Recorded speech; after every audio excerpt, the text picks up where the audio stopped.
Hi guys, today we're going to be taking situations and turning them into algebraic expressions.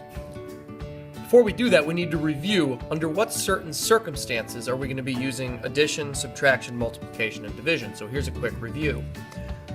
If our situation calls for people combining things together, or one person has more than another person, one of these two situations, we're going to be using addition. When will we be using subtraction? Well, that's when somebody loses something, or eats a certain number of donuts, or gives away some things. That's all indicating that you've lost something. Things have been reduced, so we'll use subtraction.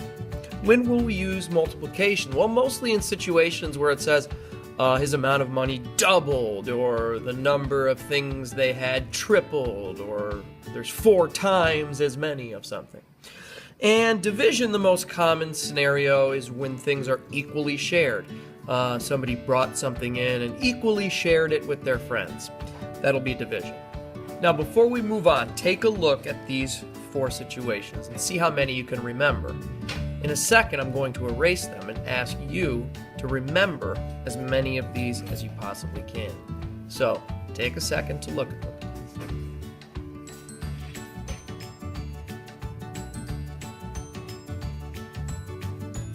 Okay, here goes. I'm going to erase and ask you to pause and tell your teacher as many of them as you can remember. Pause the video and try to remember as many as you can.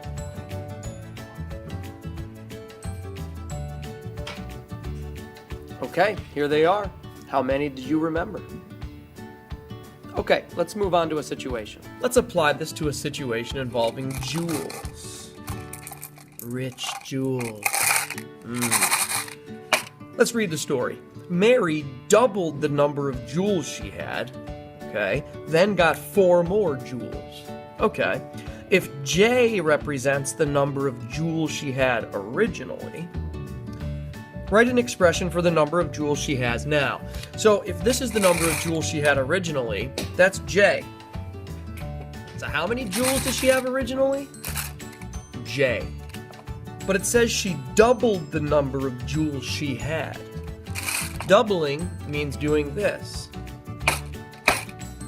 It's 2 times as many. So now she doesn't have J, she has 2 times J. And not only did she double the number of jewels she had, then she got 4 more jewels. So how do we represent that? Plus 4. And this is our final answer. If she originally had J jewels, that's this many, but she doubled them and then got 4 more, well, she has 2 times J plus 4 jewels. So there you have it. You're going to be given situations today, and you're going to need to be able to visualize them and then turn those situations into mathematical expressions. Have fun!